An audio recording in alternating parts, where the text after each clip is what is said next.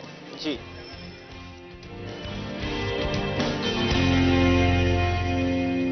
شکیر، آپ کا شکریہ، آپ نے آج تفصیلاً بتایا سبزی کے ریٹ اور جو فروٹ کے ریٹ چل رہے ہیں۔ یقیناً جو اس وقت پیاز کی قیمت ہے اس میں کافی زیادہ اضافہ نظر آ رہا ہے اور باقی فروٹس بھی کافی مہنگے نظر آ رہے ہیں۔ ہم دوبارہ آتے ہیں اپنے مہمانوں کی جانب۔ محبت سید صاحبہ، جس طرح ہم بات کر رہے تھے، ادب کے حوالے سے بات کر رہے تھے، خواتین کی نمائندگی کم نظر آتی ہے، اس کی کیا وجہ سمجھتی ہیں؟ کیا واقعی ایسا ہے یا نہیں اب صورتحال چینج ہو چکی ہے؟ اب تو بہت چینج ہو گئی، آپ کو ہر مشاعرے میں خواتین نظر آتی ہیں۔ مطلب تخلیق تو وہ پہلے بھی کر رہی ہوتی تھی، منظر عام پہ نہیں ہوتی تھی، اب بہت منظر عام پہ ہیں، کیونکہ آپ خود دیکھیں شانہ بشانہ ہے ہر جگہ ہی، اور یہ کافی اچھی بات ہے کہ خواتین بھی پازیٹیو ہے۔ بچوں کی شاعری اور اس حوالے سے نوجوان نسل کے حوالے سے جو شاعری ہے وہ پہلے لکھی بھی جاتی تھی، کتنا سلیبس کا بھی حصہ ہوتی تھی، بالکل۔ آپ کیا سمجھتے ہیں اس پہ کام ہو رہا ہے؟ ہاں، کام مطلب ہوتی تو تھی، ابھی بھی ہوتی ہے، مگر ظاہر ہے جس چیز کی معاشرے میں اہمیت نہیں رہے تو پھر اس کو کون پڑھائے گا، کون پڑھے گا، کیونکہ آگے تو آپ کو پریکٹیکل لائف میں جانا ہے، تو پھر اس کے لیے آپ کو بھی کچھ وہ بنانے ہوں گے۔ اس میں ہمارے سکولز کو بھی کردار ادا کرنا چاہیے، اور بالکل گھر کو بھی کرنا چاہیے، اسکول کو بھی کرنا چاہیے، اور خصوصاً کرنا چاہیے اسکول کو، اور یقین اس پہ کام ہونی چاہیے۔ ڈاکٹر سائمہ، جس سے ہم بات کر رہے تھے بچے، ماں اور بچی کی صحت کے حوالے سے، خاندانی منصوبہ بندی کا فقدان کیوں ہے اور ابھی تک چل رہا ہے، اس کی یہ کتنا لازمی ہے اگر اس پہ بات کرنا چاہیں تو؟ لازمی بالکل ہے اس پہ بات کرنا، لیکن فقدان اس کا اس لیے ہے کیونکہ ہمارا ریلیجیس اس میں میٹر آ جاتا ہے، کیونکہ کچھ لوگوں کا یہ کہنا ہے کہ بچے بند کرانا بہت بڑا گناہ ہے۔ بے شک ماں مرتی ہے، مر جائے، جتنے بچے وہ پیدا کرتی ہے وہ کرتی رہے، انلیس اینڈ انٹل وہ قدرتی ہی، سب سے لازمی ہے۔ بالکل۔ ہم یہ چیز مد نظر رکھتے ہوئے کہ عورت کی صحت میٹر کرتی ہے، اس لیے ہم کانٹراسیپشن کی ایڈوائس دیتے ہیں۔ مذہب بھی تو بار بار اجازت دیتا ہے کہ انسانی صحت کا خیال سب سے اہم ہے، بالکل، انسانی زندگی کا، جان کا سب سے خیال کرنا سب سے اہم ہے۔ بالکل۔ کچھ ایسی ڈیزیزز ہیں جن کے اندر پریگننسی الاؤ ہی نہیں ہے، پیشنٹ کو پریگننسی کرنی ہی نہیں چاہیے، جیسے کہ پلمونری ہائپر ٹینشن ہے، کچھ کارڈک ڈیزیزز ایسی ہیں، ہارٹ کی ڈیزیزز ایسی ہیں کہ اگر پیشنٹ پریگننٹ ہو بھی جاتی ہے تو وہ فرسٹ ٹرائمسٹر بھی نہیں گزار سکتی۔ لاسٹ میں کیا میسج دینا چاہیں گے آپ ہمارے ناظرین کو؟ لاسٹ میں ایک بیسک میسج سب کو دینا چاہوں گی، وہ یہی ہے کہ جب بھی آپ پریگننسی پلان کرتی ہیں یا آپ کوئی بھی آپ کو گائنی پرابلم ہے، کچھ بھی ہے، تو please don't feel shy, doctor آپ کے پاس اویلیبل ہے، ہر چیز آپ کے پاس اویلیبل ہے، آپ آئیں، آ کے ڈسکس کریں اور ڈاکٹر سے ہر بیماری، ہر کمپلین جو آپ کو ہوتی ہے آپ آ کے ان کے ساتھ ڈسکس کریں اور اس کی ٹریٹمنٹ لیں۔ اور گائنی کی ٹریٹمنٹ، اینٹی نیٹل کیئر بہت زیادہ کوئی مشکل چیز نہیں ہے، اور یہ بہت بیسک سے اسکینز ہوتے ہیں، آپ کے وزٹس ہوتے ہیں، کچھ بیسکس آپ کے ٹیسٹ ہوتے ہیں جو کہ آپ آرام سے کسی بھی لیبارٹری سے کرا سکتے ہیں اگر آپ افورڈنگ ہیں، اور اگر نہیں ہے تو گورنمنٹ سیٹ اپ میں ساری بیسک لیبس ہیں۔ ہاں، آپ کو چکر ضرور لگانے پڑیں گے، ہاسپٹل کے باہر آنا پڑے گا، اپنی ڈیٹ لینی پڑے گی الٹرا ساؤنڈ کے لیے، لیکن اپنی صحت کے لیے سب سے بالکل ایٹ دا اینڈ اس کا جو پروڈکٹ ہے وہ بہت اچھا ہے، اور ہم بھی ایسے پیشنٹ کو بہت لائک کرتے ہیں، پسند کرتے ہیں جو بالکل ہماری فالو اپ کی ڈیٹ کے اکارڈنگ آتی ہے اور اپنا ہمیں وزٹ کرا کے ساتھ۔ میڈم لاسٹ میں کیا پیغام دینا چاہیں گے ہمارے ناظرین کو؟ بس یہی کہ خوش رہیں، معاشرے کو خوشحال رکھیں، پڑھیں، اور مطلب تشدد اور جب برداشت کریں، پرتشدد نہ ہو کسی بھی چیز میں، لینگویج میں بھی۔ جب آپ ہارش ہو جاتے ہیں، آپ دیکھیں باہر سڑکوں پہ ہم نکلتے ہیں تو ذرا سا ٹکرا جائے بائک تو پھر آپ دیکھیں، مطلب درگزر کریں، درگزر کا جو ہے نا وہ ختم ہو گیا ہمارے معاشرے میں۔ میڈم بہت شکریہ آپ کا ہمارے پروگرام میں، ڈاکٹر سائمہ آپ کا بہت شکریہ ہمارے پروگرام میں۔ ناظرین، ہم اپنے پروگرام کے اختتام کی طرف جائیں، درگزر لازمی کریں، اپنے آس پاس لوگوں کا خیال کریں۔ ہم نے اپنے پروگرام کے آغاز میں بھی یہی بات کہی تھی کہ احساس کا جذبہ اپنے اندر پیدا کریں، اپنے آس پاس بیٹھے ہوئے شخص جو لوگ ہیں ان کا خیال کریں، اور ہمیشہ کوشش کریں کہ پرتشدد رویوں سے اوائڈ کریں، وہ ہماری گفتگو میں ہو، جو ہمارے ایکشنز میں ہو، اس حوالے سے بچنے کی کوشش کریں اور معاشرے کو ایک ہم بہتر سوچ دیں۔ آج کے پروگرام سے اپنے میزبان بلال خان نیازی کو اجازت دیجیے۔ اللہ نے کے بعد